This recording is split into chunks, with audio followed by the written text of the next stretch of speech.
Hello everyone! I am Tacet, and today I'm going to be going over the Double Rainbow event in which the Rainbow Snake and the Dragonian Rogue were both added into the game. So let's get into them. First off, we'll start with the Dragonian Rogue. Very good for early on in the game. It destroys gems from the middle of the board in an X shape. It does damage to the last enemy, which is good since a lot of people early on in the game might have lower leveled or might not build their team in a way that has a back tank. But it has a 3x ratio on that too. So if you can get a purple spawner with the Dragonian Rogue, or just use him when there's a lot of purples within the middle X of the board, he's going to be doing a lot of extra damage. At a 3x ratio with how many gems that could potentially destroy, you can get a lot of extra damage from that. Probably even more than his actual base damage, depending on the board layout. And he does that based on purple gems destroyed. His stats, he's a little bit higher on attack, pretty even on the other two. He is the first, not like it's really anything, but he is the first troop in the game to have Rogue Bond, which is just 2 life to all rogues. Rogues are one of the new classes that was added in 2.1 of the game when they all ended up switching. And, or not 2.1, in the patch that they end up doing all of the double stats in. And since there hasn't been many of the updated stats yet, like there's still not 2x damage to constructs and stuff like that, that's just starting to slowly trickle into the game, like this one with the allied life to rogues. And anyways, he just has stealthy. A lot of other rogues also has that, and he has the arcane, which is pretty good because he'll be able to boost up if you do some kind of loop team with him to be able to get him up. Every single time you cast, he's going to be getting an extra damage onto his thing, which relative to the 3x ratio isn't that much. But of course, any extra damage to that's going to help him be able to get his kill. And that's that. And of course, we have the Koiado. There we go. But of course, I just call it the Rainbow Snake. It is pretty unique. Of any single troop in the game, it does have the highest gem spawn of any troop that can loop. I mean that as in, I don't consider Tacet as one, since he can only cast his spell once, even though he does create more gems than the Koiado. He can't loop with himself because after he casts it, he can't cast anymore. But the Koiado can, and with the 12 gem cast, it can definitely loop pretty much always. As long as it summons or creates a color that is already on the board, it has a very good chance of being able to get an extra turn off of that. So definitely going to be a little bit weak against the freeze mechanic, but in all other instances, it's going to be a really good mana generator, and it does that for 12 mana too, creating 12 gems for 12 mana. Pretty good trade-off given how easy it'll be able to keep looping that. And it does have Dragon Bond, so it's going to be good with other dragons, especially since it's from Dragon's Claw, so you'll be able to put it into all dragon teams if you wanted to, or just teams that are really good with a lot of mana on the board. One other thing I would say the Koiado is really good with is the Guild Guardians, or the Guardian statues. They are really effective since they can just spawn half whatever their color is and half whatever the Koiado ends up summoning. So the Koiado would end up filling up the board with a specific color, and then you could just mimic that with a Guardian to get an additional extra turn on top of that. So quite a few options that you can do with this. Pretty versatile given how many gems it can summon. As far as traits, they're okay. Of course, it is an epic, so it's going to cost a little bit to get the Mana Shield and Agile trait.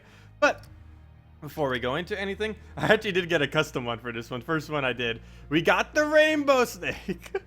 Of course, Rainbow Snake doesn't fit though, so we just have Rainbow's 4K. But that will give the normal reward of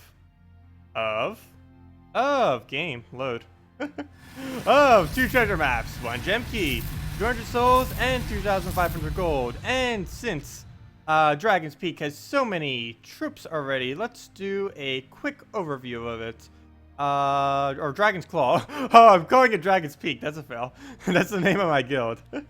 Anyways, Baby Dragon, pretty unique troop. Does a little bit of damage to a random enemy, but then transforms into a random dragon. This can be any dragon in the game, and given how many legendary dragons there are, this is actually a really good ability.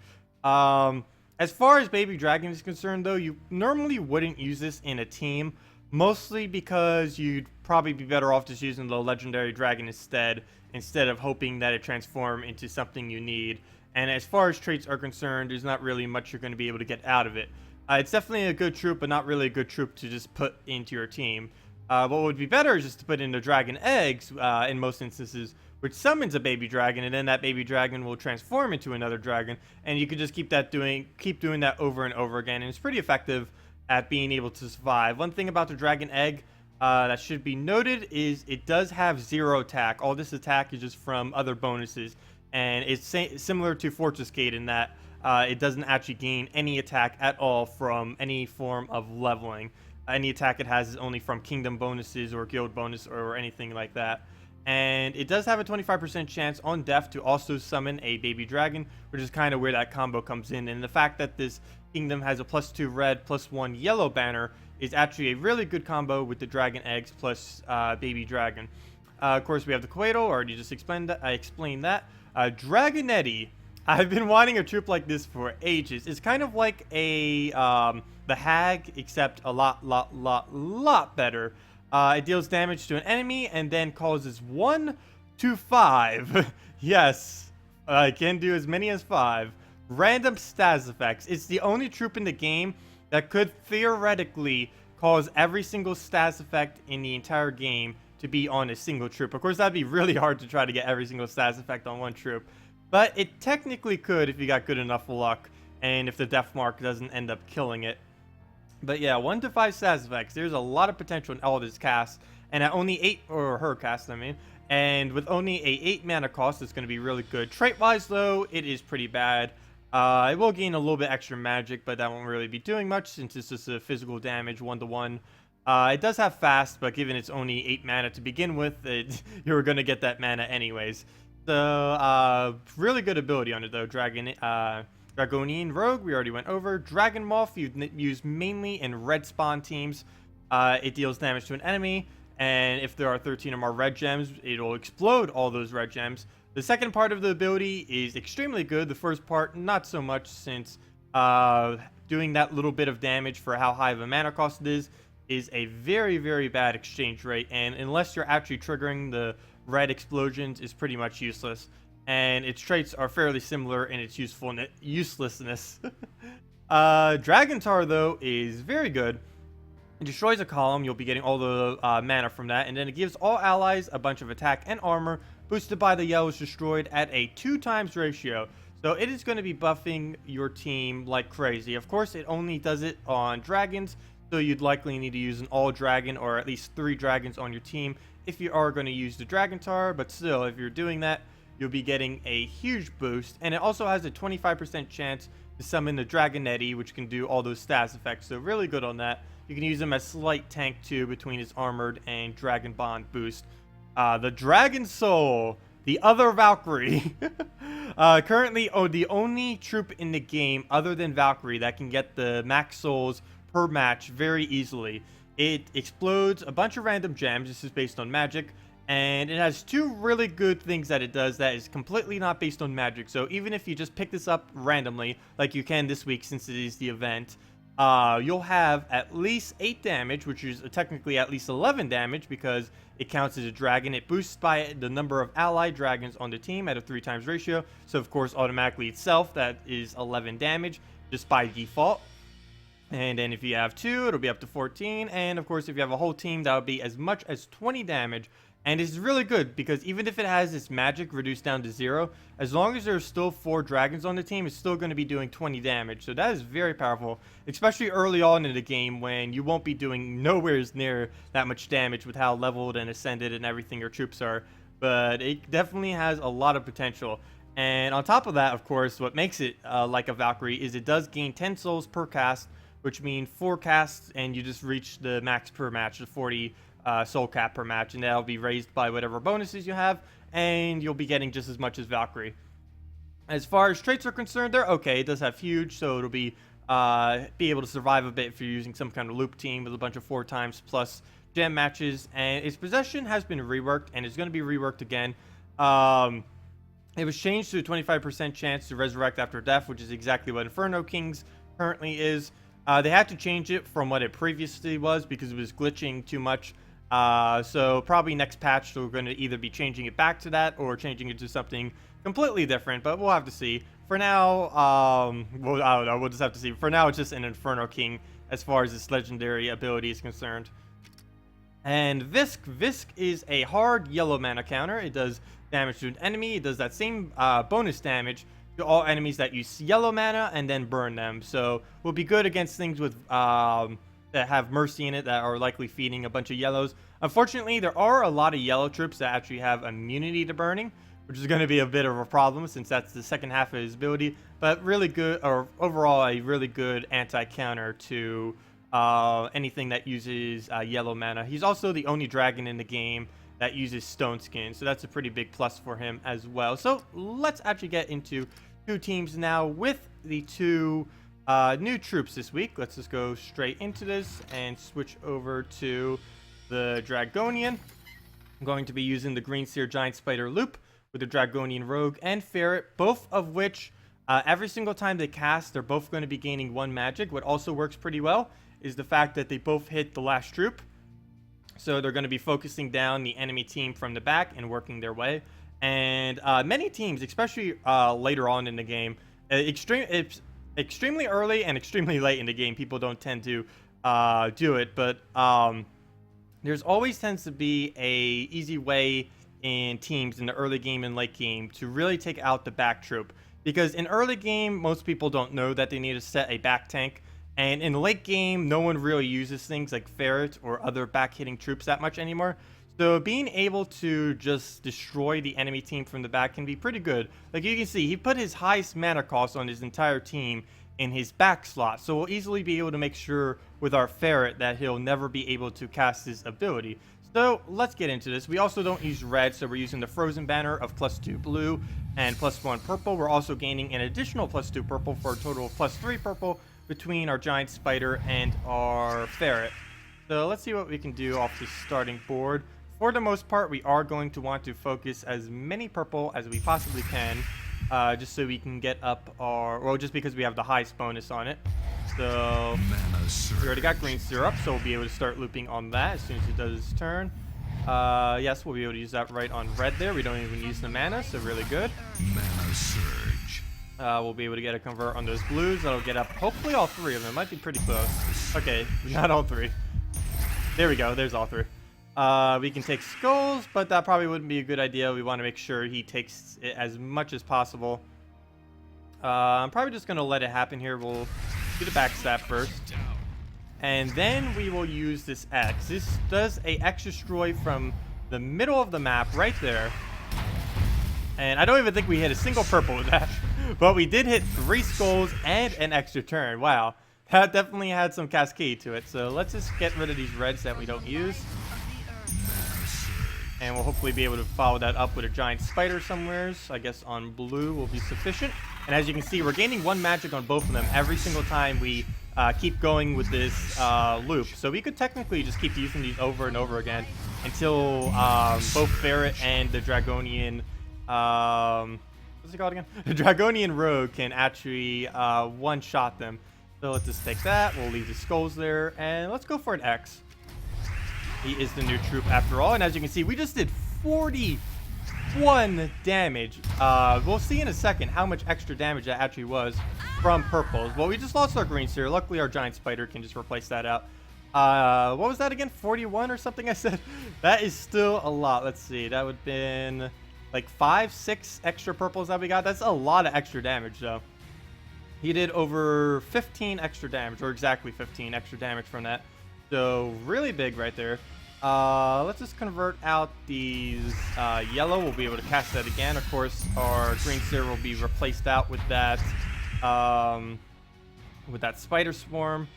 And we'll kind of just keep letting him waste his turns on taking skulls, because we really don't gain any benefit from using skulls against a Gorgotha. So I'm just going to waste the mana drain first, just so we can do the X on the Emperor Corvash, since that will do more damage.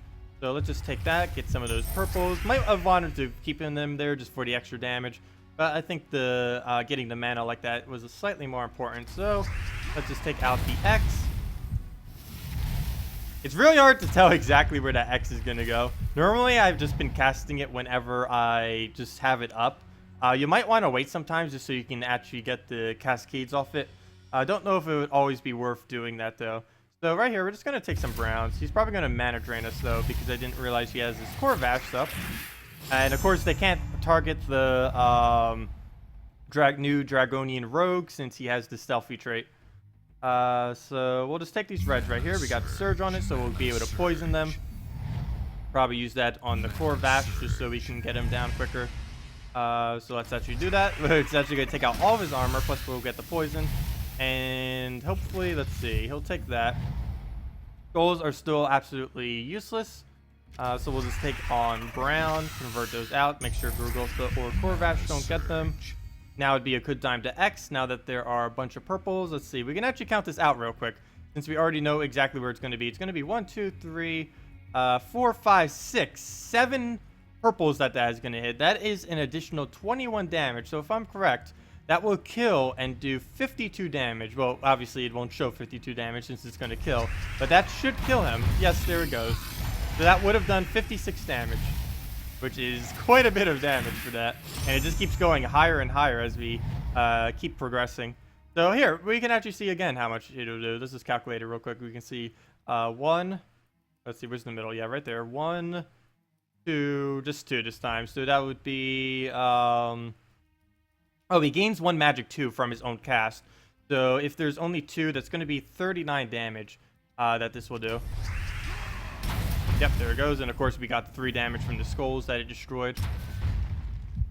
Oh, he did get an extra turn, so he's going to skull us again. There goes our little spider thing, but it doesn't matter. He gave us the extra turn, so we're just going to be able to convert out the reds there and get both of their mana up, and we'll just replace out what he just killed. Mana surge. And we should be able to go for the one-shot here. Let's see. I don't know if I should move those out of the way. No, I don't think it's going to be an issue. We'll do that. There we go. We even got the purple mana back and an extra turn. Very nice. We'll just take that mana real quick. Try getting him back up. Just move these reds out of the way since they're useless. Oh, since we can, let's just kill this out. And I believe our ferret has enough damage at this point that'll be able to kill it. We're pretty close. Let's see. 36. That's not enough, so we'll just take skulls, and then that will be the match. Mana surge. There we go. And there goes the Gurgultha. Good thing it did not summon again. But at that point, you pretty much just keep cycling them. And if we really wanted to, if we still had the Green Seer alive, what we could have done there is just keep looping Green Seer and Giant Spider until we get tired of doing so. And then just they'll just be such a high attack that they'll almost one-shot everything that they do, especially with that 3 times ratio on those purples. Just leave it on a huge purple match from the Giant Spider and then go on from there. So now we'll move on to the Rainbow Snake with the Coatl. Coatl, of course, does have a fairly high attack, especially if you use it with the Dragon's Claw Kingdom and other dragons. It'll gain even more attack. But we are using it with the Bone Dragon, Giant Spider, Courage. I did want to try it with a Guardian. Of course, like I mentioned earlier, it does create 15 gems, and it does have a mixture of whatever color it is, plus a gem of choice. And what you can do with that is just use the gem of choice on whatever color the Coatl ends up summoning. So, and of course we have the Giant Spider to fill up Bone Dragon and Coatl, and that should go pretty well. Against this team, we're definitely going to want to focus down the Bone Dragon on the enemy team just to make sure we can get the Great Maw and Bone Dragon both out before they ruin this team too much. We also don't want to use Courage too early, or we're just going to be feeding the Great Maw a bunch of attack potential.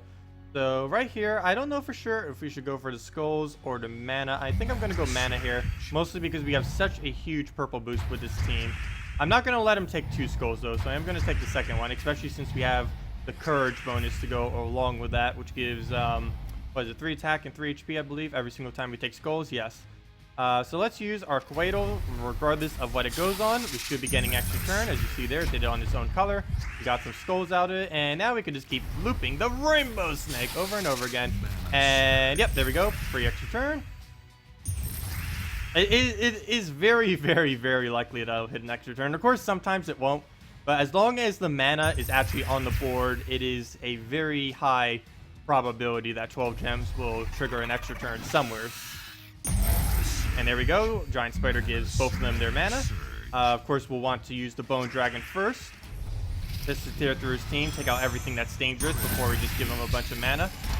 We are going to get frozen though, so the next skull pair we take that's an extra turn will not actually give us an extra turn. Unfortunately, frozen is a pretty hard counter to the Quaidle, since it's kind of based on the fact of getting extra turns with all of the gems that's created. So if it creates yellow or purple now, we have a bit of a problem, since we will not get the extra turn off that, as you saw right there. So it is also probably a good idea when using a Quaidle team to maybe consider adding a troop with Cleanse, so you can move off those so you can move off any freezes that you have. Like right here, we won't be able to take those yellows since we are blocked from the frozen, so we're just going to do that, and we completely miss. Mana surge. He'll take red, so we'll probably get famine up for that too, unfortunately. Unless he takes skulls this turn. Nope. So he's going to get famine up. Oh no, he went for brown. Okay, he went directly for the famine then. Oh. And he won't be able to take skulls next match either, so that's a little bit of a problem for us. I could take these browns and hope a skull lands somewhere that he will use them. Actually, no, I can move it upwards. Oh, I didn't surge though. To waste this turn on that, but that won't help us since I actually don't have the mana for it. So I guess I will... There's nothing I can really do. Anything I do is just going to make him trigger famine. Oh no, he went for deep horror. Hopefully he misses that. We'll be able to take the brown if he does. Nope, he got it. Yeah, come on. Just famine already so we can get mana again. So he's going to use that. He does it on the courage, which at this point isn't too big a deal. We just need to get a bone dragon off, and this match is won. So let's just force him to take some skulls, waste as many turns as possible, of course. Well, no, we give him brown, so it's going to be delayed some. He is about to create a bunch of browns again. Let's see. Hopefully that misses. If so, we pretty much won this match. Nope, it hits, and there goes famine again. So now we have to deal with this loop for a little while until he decides to finally miss with the deep horror, because until we can actually get a bone dragon off, he's pretty much just going to keep draining us endlessly. So we'll take that. We'll take these yellows next turn, which will give us the brown. Let's see, what will we aim for? Oh no, the rainbow snake! Poor thing. He ends up hitting that, but next bone dragon cast, that will be the match. If he will ever let us take it. Purple, really good.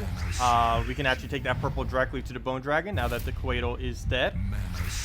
And we do have -1 yellow on this banner, which is completely irrelevant now that we have destroyed the only thing on our team that actually uses yellow. So we'll use that. That's become pretty close. Nope, it's actually going to go all the way. Kill it, and we are done with the courage.